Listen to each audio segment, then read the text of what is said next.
Bang, jurusan saya ini peminatnya banyak nggak? Jangan tanya peminatnya, tapi logikanya saja, berapa sih jurusan kamu itu di seluruh Indonesia? Kalau kamu tanya alokasinya berapa per jurusan itu, saya tidak bisa jawab. Kembali lagi di cerita Nirwana.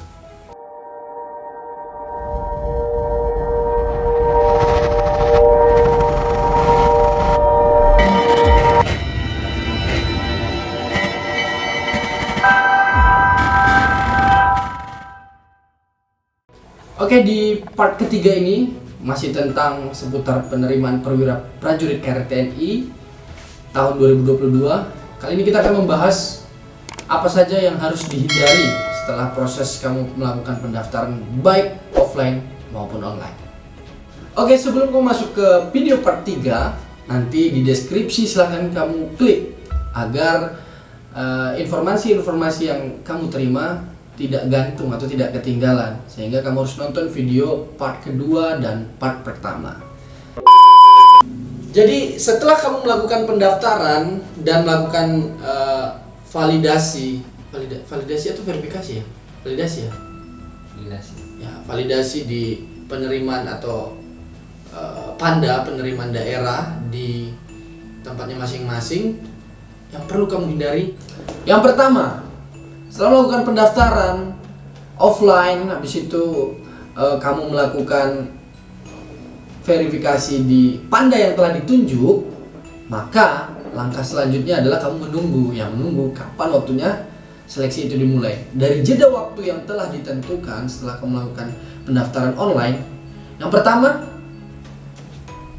jangan lupa untuk memeriksakan kesehatan terlebih dahulu. Nah, itu yang seperti video part sebelumnya, part 2 dan part pertama itu sudah saya bahas. Nah, pemeriksaan kesehatan dapat dilakukan di rumah sakit tentara ataupun di rumah sakit Polri dan juga rumah sakit umum daerah lainnya. Tujuannya untuk apa? Agar kamu bisa mengetahui riwayat kesehatan yang tidak kamu ketahui sebelumnya. Seperti misalnya contoh kayak saya pengalaman, ternyata saya punya riwayat penyakit mandel. Nah, untuk itu setelah kamu melakukan pemeriksaan, sekiranya ada yang bisa diperbaiki, sekiranya ada yang bisa kamu lakukan untuk mengatasi permasalahan di kesehatan tersebut, konsultasi ke dokter tersebut dengan jeda waktu yang ada masih bisa terkejar, itu bisa dilakukan dengan memperbaiki kesehatan yang sekiranya itu tidak terlalu fatal. Oke, jadi itu harus kamu kerjakan. Jadi itu harus diwaspadai. Yang kedua, usahakan latihan kesamaptaan atau jasmani dan rohani. Nah, ini yang sangat penting. Kebanyakan dari para casis itu hanya melatih dirinya di lari saja, tapi di semapta A saja, tapi lupa untuk mempersiapkan di semapta B maupun di renang. Nah, itu. Kalau penerimaan tahun ini kami sendiri belum monitor apakah benar tes renang itu dihilangkan ataukah tidak. Tapi pada kenyataannya, karena di kolom komentar juga banyak menanyakan apa benar bang, atau di DM saya juga banyak, apa benar bang tes renang dihilangin. Pada kenyataannya, pada saat kamu melaksanakan pendidikan, ketika kamu lolos, itu ada materi renang. Dilanjutkan dengan materi renang lanjutan, yaitu renang militer menggunakan pakaian PDL, helm, dan senjata. Logikanya saja, apabila kamu tidak renang, apakah bisa nanti kamu melewati pendidikan tersebut? Ya, nanti sekiranya kamu kalau misalnya tidak bisa renang, ya persiapan di dunia pendidikan nanti kamu bakal ada materi khusus renang tersendiri dipisahkan dengan rekan-rekan yang lain pada saat pendidikan. Itu pengalamannya saya. Bukan berarti saya nggak bisa berenang, nggak, maksudnya letting yang nggak bisa berenang. Ada, dan itu rata-rata kawan. Ulangi, maksudnya rata-rata itu yang wanita. Kalau kawan angkatan darat aja. Jadi ada yang beberapa bukan tidak bisa berenang tapi tidak bisa renang militer. Nah, gitu. Jadi ada materi khusus 1 jamnya. Selanjutnya, tidak mengerti dan tidak mengenal psikotes. Ini yang rawan sekali, karena di dalam tes itu baik tes daerah ataupun tes pusat itu nanti ada namanya tes psikotes, psikologi dan wawancara psikologi. Jadi ada 2, psikologi dan wawancara psikologi itu di eh, penerimaan atau seleksi pusat. Nah, pada saat nanti kita dikumpulin, terus itu diulang dari tahap 1, 2, 3, dari tahap tes pertama administrasi sampai nanti Pantohir pusat. Nah itu di pusat itu diulangi lagi. Serangkaian tes yang sudah dilakukan di daerah, di pusat nanti bakal dites ulang lagi. Nah salah satunya ada wawancara psikologi. Nah terus di wawancara psikologi itu kita nanti akan dihadapkan oleh beberapa apa tuh kontes itu apa namanya? Maksud saya itu adalah psikologi lapangan. Nanti di situ akan dilihat karakter kamu seperti apa. Itu nanti ada tesnya lagi. Nah, selanjutnya administrasi kurang. Nah, ini yang berbahaya ini. Ketika kamu sudah lengkap tapi kamu tidak cek ulang, tidak kamu cross check kembali apa-apa bahan-bahan dan dokumen kamu yang perlu kamu persiapkan ketika hari H pada saat kamu melaksanakan tes masuk SPAPK ini. Nah, di situ baru kamu ketar-ketir. Oh, ini saya kurang aja. Akhirnya gagal itu disebabkan oleh dirimu sendiri. Selanjutnya, tidak tahu bentuk tes mental ideologi. Nah, ini. Nah, pada saat di Panda daerah, tes daerah itu ada namanya tes mental dan ideologi, mulai dari mengisi kuesioner, dilanjutkan nanti dengan wawancara juga. Nah, itu harus kamu cari tahu di internet, banyak sekali itu apa persiapan apa yang harus kamu lakukan dalam melaksanakan tes mental dan ideologi. Selanjutnya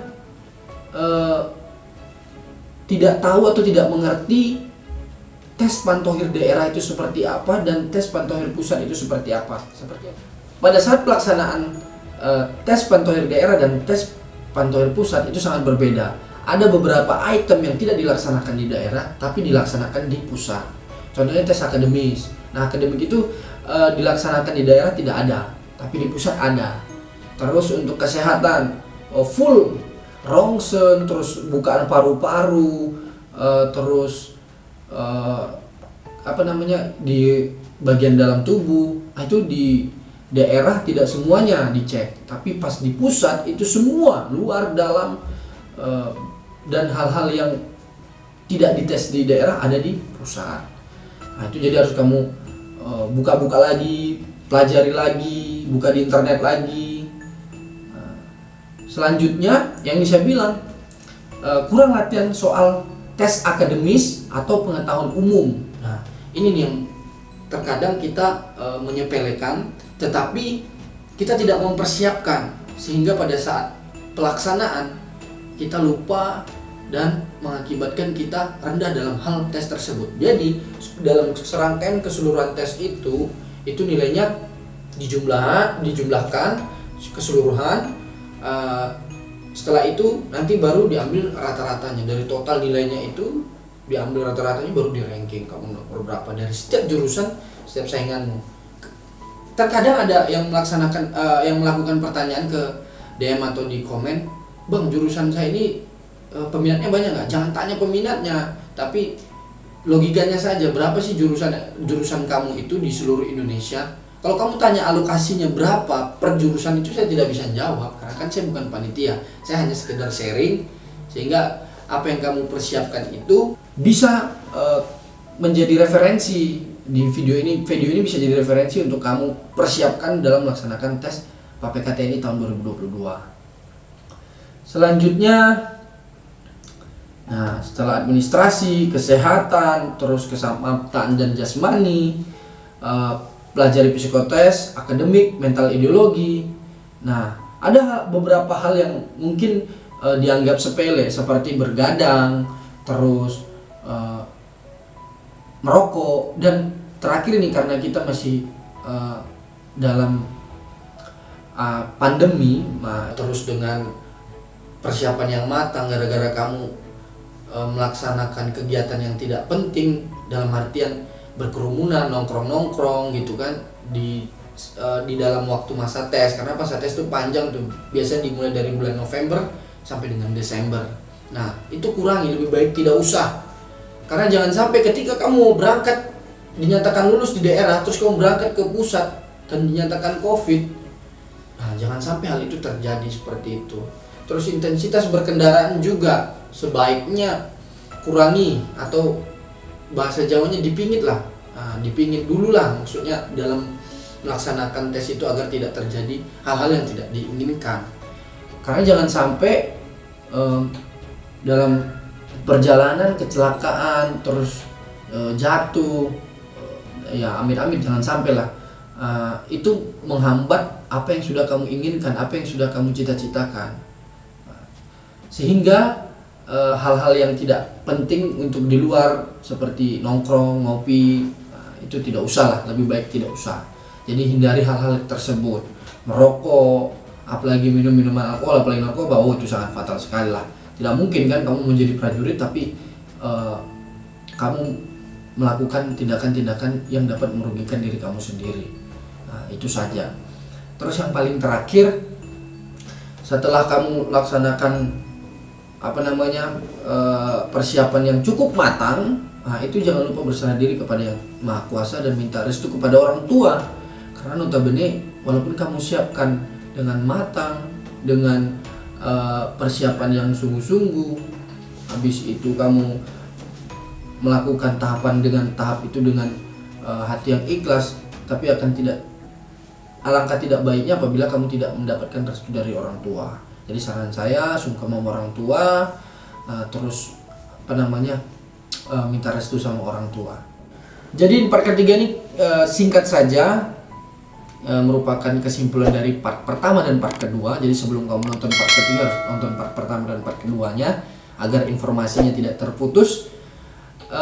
Kemudian di part ketiga ini adalah part terakhir tentang penerimaan perwira prajurit Karet TNI tahun 2022 secara garis besar. Apabila ada hal-hal yang ingin kamu tanyakan, silakan komen di kolom komentar atau DM di Instagram saya, sehingga apa-apa yang belum dapat kita bahas di video ini bisa kamu tanyakan langsung di Instagram ataupun di kolom komentar. Pasti saya akan balas semampunya saya dan sebisanya saya menjawab.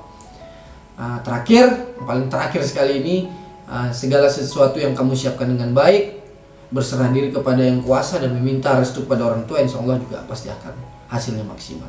Terima kasih, tetap semangat. Di next video mungkin kita akan membahas tentang penerimaan atau seputar lingkup Tentara Nasional Indonesia atau TNI. Semoga lulus, semoga apa yang kamu persiapkan dengan matang, semoga apa yang kamu cita-citakan benar-benar terwujud pada tahun ini dan bergabung bersama kita di Perwira Prajurit Karet TNI. Mengabdi untuk bangsa, mengabdi untuk negara dan masyarakat. Terima kasih, itu saja. Assalamualaikum warahmatullahi wabarakatuh.